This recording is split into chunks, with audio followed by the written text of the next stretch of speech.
Did you know that only 3% or less of foster care in America will graduate with a bachelor's degree nationally?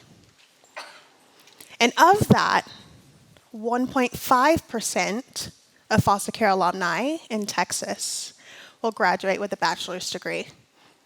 This statistic is eye-opening, that there is an issue, not only on a state level, but on a national capacity. I would see it as an epidemic. And in my own experience maneuvering the education system, I noticed that I had specific needs. I needed a little bit more help. And this is across K through 12, and also in undergrad, and a little bit of my master's program.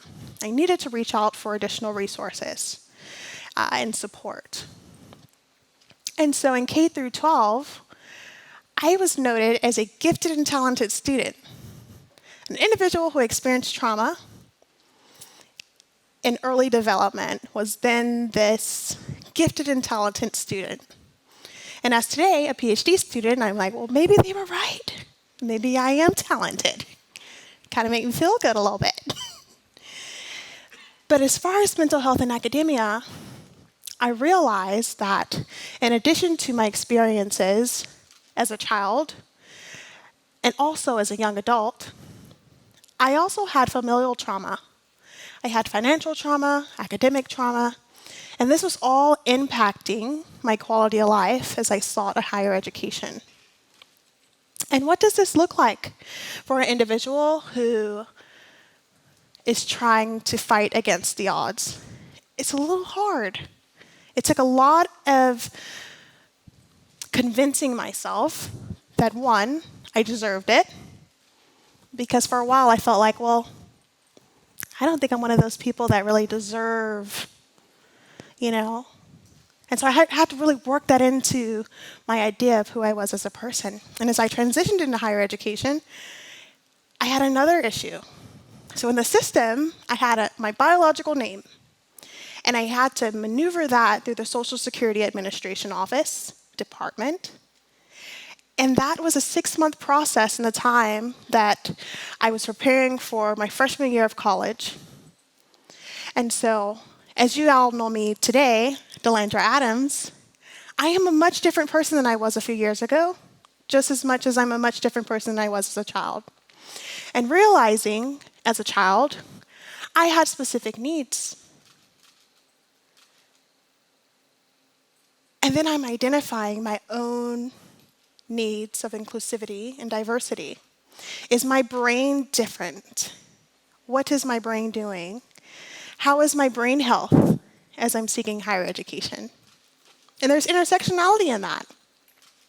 I am a young Black woman who is impacted by the foster care system, who has experienced trauma, but also this is my life.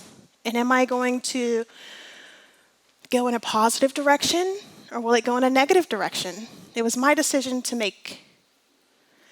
And with that, I understood that there is a need for intersectional services and resources, not only on a state level, but on college campuses that address race, gender, disability, and my identity as a foster youth alumni.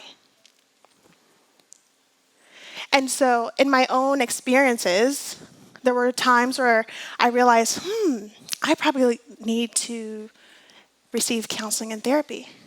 But that's kind of like a classist idea because I couldn't afford that. Therapy is $100. I think maybe had $20 in my bank account at some points in my life, in my undergraduate. So the $100 wasn't something that I could really achieve at that time, but I knew that I needed the services.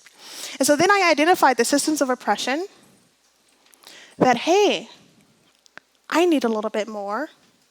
And maybe if I say something about my needs, will it be heard?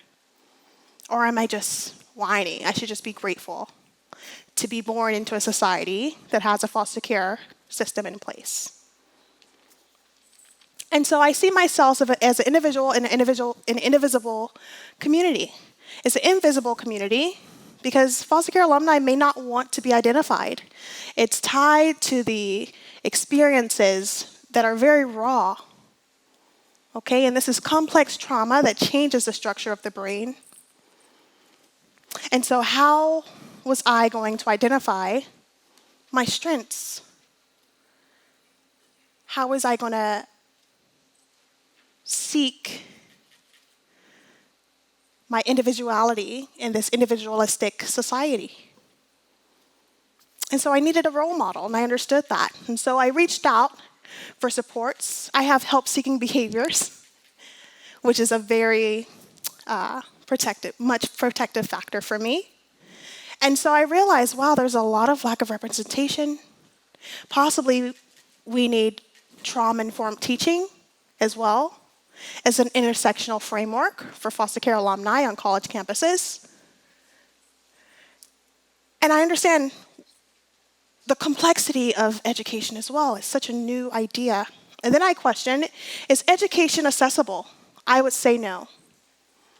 I would say the effects of complex post-traumatic stress disorder, as well as the effects of trauma in the language of tonality in classrooms, can be very ableist in structure. And so I leave you with this. It is up to us to be the change in ourselves, as I did, in order for us to be the change for others. We must seek within ourselves the strengths and the empathy that we wish to provide for others. And if you look to the side, you'll see the QR code. You can reach out to me or Brenda Sweden. She is the foster care liaison officer here at the University of North Texas. And I am available for coffee if any of you would like to join me. Thank you so much.